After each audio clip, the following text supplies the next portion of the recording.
We're hitting the road, ladies and gentlemen. Well, we already did a couple weeks ago. I don't know if you remember, but I mentioned that I drove up the California coast with my mom and Oscar just a few weeks ago for a friend's wedding in a little town called Los Alamos. We need reasons to come together and celebrate family, friends, and true love. Those are the simple things that bind us and that save us. So thank you, boys, for getting married today, because we all needed this. If you're new here, my name is Meredith. I'm a single mother by choice. I live with my mom. She helps co-parent Oscar, whose father is my gay best friend. It's a whole modern family, and we'd love to have you here for the ride. Go ahead and click subscribe below. Leave a comment, like. Everything helps the algorithm and sharing my story with the world. The thing about road trips that's really great is that you can have some very fruitful, heartfelt discussions, which Mom and I did. It's almost 6 months of being Oscar's mommy, and it's wild to me how fast it's gone by, and also how he just feels like he's always been a part of my life. I mean, he has been, as like a little spark in my ovary. But, you know, I just wanted to make sure that Mom and I are on the same page, as having her as a co-parent is incredibly helpful, and she's doing more than I expected her to do. And I just wanted to make sure that she is still feeling up to the task and happy, and that we're on the same page about a lot of things. So this is just an honest conversation that we had. And these are the kinds of conversations we have often. And I thought it was worth sharing. If you like what you see here, I'm dropping a new video every week just about how we do what we do. So make sure you hit subscribe and like and comment and do all of the things that the YouTube algorithm loves. And I might have a new surprise coming up at the end of the week. So stay tuned. And thank you for all of your support. All right, let's get to it. Let's hit the road. Let's go. We're going. We're on our way. We're on our way. It's Oscar's first road trip. It is. You ready for a road trip, baby? Overnight trip? Mommy's going to a cowboy wedding. And you and I are going to spend a lovely evening in Lompoc, California. Do I want to go all the way back in? For what? Shoes. You don't have any shoes? No, I have shoes, but I want to bring the flats as well. Just keep recording. Just keep recording. Here we are. We're sitting in the driveway. We're waiting. What do you think, Oscar? Are you ready for an overnight trip? You and Nana?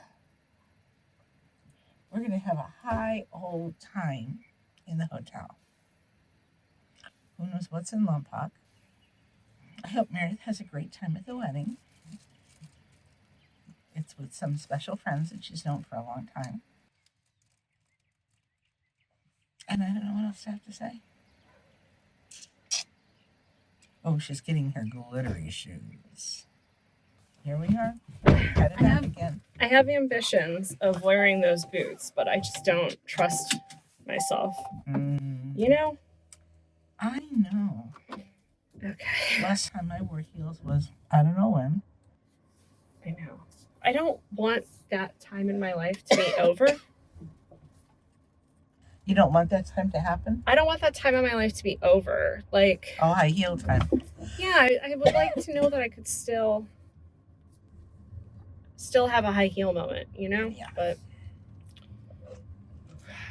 your feet are, your feet. Fucked. Not good. You said that, not I. True. Oh, yard sale. So, here we go. Oscar's first road trip. Mm-hmm.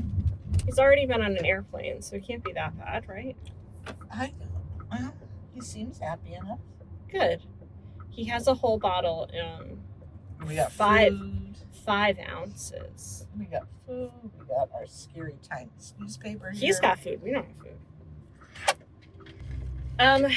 Okay, so something I wanted to touch on this week. Yes. Is that, like, last week I did a whole thing about having had a baby with Michael. Mm-hmm. But we haven't really had a catch up about what it's like to co-parent Oscar as mother and daughter. Oh, it's a daily thing. Indeed it is. Mm-hmm.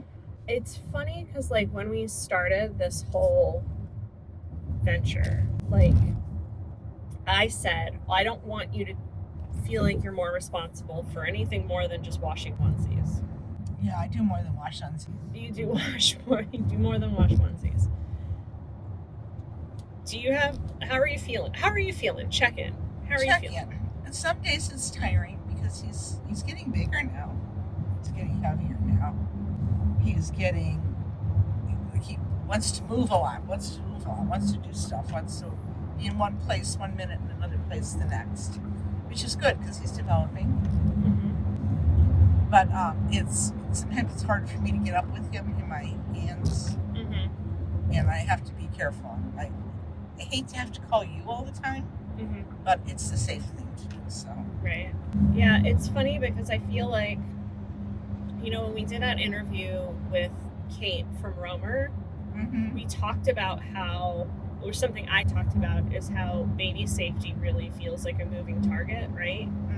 Because it keeps changing. And I feel like in some ways it's easier with him now, and in other ways it's much harder. Yeah, but once he starts walking, we're really going to be in trouble. But ultimately it's the same, kind of, like, because when the notch ratchets down on something, it ratchets up on something else, I feel good. Like, I like watching him take care of himself, and kind of be interested. I can hear him with his little crinkle book back there. Oh, yeah. And it feels nice to know that he's having a good time by himself, and I don't feel like I have to, like... Yeah, we don't have to hold him all the time. We can put him down and put him on his Fisher-Price kick-a-lock thing. Yeah. He's happy. He rotates himself. He probably wants a bottle right now. Yeah, he's probably getting hungry. Well, it's right next to you, so... Right next to me. Okay. Are you hungry, Oscar?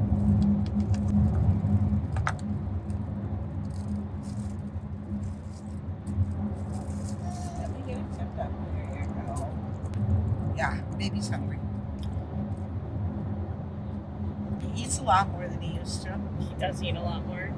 I feel bad. I feel like I've given you more to do than anticipated. Are you feeling okay? Like, do you feel like I put too much pressure on you? Sometimes I get tired. Like, I used to go to bed at 2 o'clock in the morning. Yeah. And now by 11 o'clock, if I can't hit the bed, it's all over. Yeah. So I do get tired more. But I mean, we're also at a place where you have to worry about making a living. Yeah.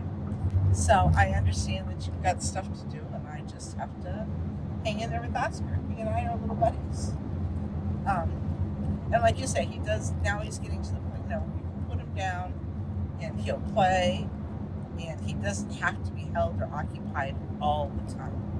Right. Do you feel about raising a baby now that you're not a mom? Like, how different does it feel? I mean, it's hard for me to ask you, like, remember back 40 years. Yeah, well, all the responsibility's not on me. Yeah. It's not that it was when you were an infant, but more so. I mean, Dad went to work every day. I was home with you alone. And then Dylan came along, and I was home with you and Dylan alone.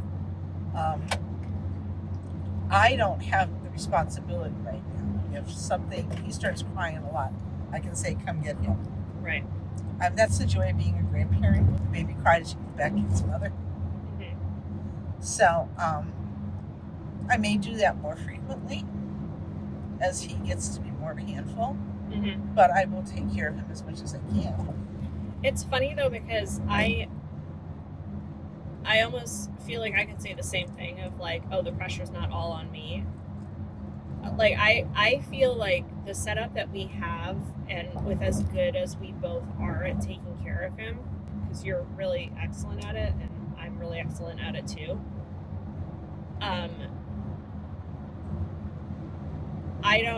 I feel like I can't say, because I don't know the other side of the coin, but I feel like I can rely on you better than I could rely sometimes maybe on a gentleman caller.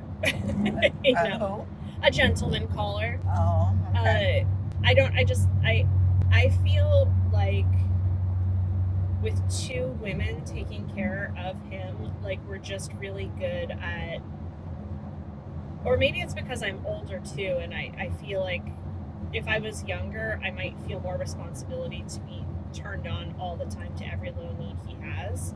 But because I'm a little bit older and I know how babies are, and I know how like important it is for me to recharge my batteries. Not that I'm the best at it. I don't think anybody is, but I'm really good at like, okay, I'm gonna go take a bath because my back hurts and I need to soak in salt water to try and loosen some of this crap up inside of me. But you know, mom will take care of him and he's not gonna die. He's gonna be fine. Maybe he cries a little bit, but I think it's also because you are an elder stateswoman that I just trust that you're really good at it. Well, he doesn't really cry a lot. I mean, he's a moaner. He has his little night terrors or whatever He they has are. those. Yeah. But for the most part, he's not a screamer, crier No, baby. He'll moan and groan. He's a very good baby. And it's mostly because maybe he's just getting bored, or he's hungry, or he's tired. And you can tell by the more he groans, the hungrier he is, or the tireder he is. Yeah. But does it bother you that I watch him as much as I do? A little bit. Not because I don't want you to, but because I want to be able to do everything. Mm-hmm. You know? I want to be like a robot with many arms that's like holding him, maybe many heads as well. So that I can hold him and look at him, but also look at my computer screen and type up pitch decks and resumes, and also cook food in the background. You know, like I want to be able to. The reason it bothers me that you watch him as much as you do is because I don't want to saddle you with anything. I just want you to enjoy it. But I have the sense, and correct me if I'm wrong, that the enjoyment level with this kid is like incredibly high, and it's really not that hard. Yeah, it's not. I mean, and if it does get hard, you know, I bring it back to you. So Right. Here he is. Yeah. I need my time now. Yeah. And you know, I do enjoy times when you go out and take him with you. Oh, that good. I've got that quiet time to myself. Yeah. You talked about when you used to have quiet time, how you like living alone. Mm-hmm. And I haven't had that experience in 50 years. I didn't have it. And then I did have the experience of quiet time, and I learned to enjoy it. It's great. It's like, yeah, it's just me in this house. And if I want to dance like nobody's watching, I can. Mm-hmm. If I want to sit down and put my feet up and put my head back and fall asleep, I can. Mm-hmm. And it's nice to have it. Well, I think especially because you and I are so, maybe more me than you, or just maybe in different ways. You and I are so attuned to like other people, and like I think you get anxious about, like I think about when we went to Disneyland and we're waiting for the Birminghams to show up, and you were just like, I'm gonna sit in that seat and I'm gonna move here, and you're just kind of like watching the entrance, and I was like, they're coming when they come, you know. Yeah, I like to plan things out. Like what's the best seating arrangement? What's the most logical thing to do? What's going to make the most sense? And I feel like with me, I am more attuned to like, are you uncomfortable? You just coughed. Do you need water? Like, I feel like our people pleasing or hosting sense ability that we have in our head is attuned to like slightly different things, but still pretty heightened. And so when you're alone, you don't have to worry about those things. I also find out I get a lot more stuff done in the house. Oh, yeah. It's just me. Oh, yeah. I guess we're always worried about getting in one another's way. Yeah. Whereas we need a mansion. Even then, we'd still be in the same room. Probably. Yeah. But we could go to separate rooms. Because you if would we feel want to. guilty that you weren't around me, and I would feel guilty that I wasn't around you. That's why I thought you would love the ADU and want to have Well, like your own I separate can place there. still go out there. I know, but when you slept out there, you like came in the next morning and you were like, I think it should just be a communal living space. I was like, I thought you were gonna want that nice extra space. Yeah, well, I can go out there. I just don't want to sleep out there, I guess. I'm used to my nice little dark hovel I have in the back. There you go. And trying to rearrange everything would just be, such a pain. Well, good. I'm glad we're in a good place. Thumbs up. Thumbs up to both of us. We're handling it, Meredith. We're getting through it.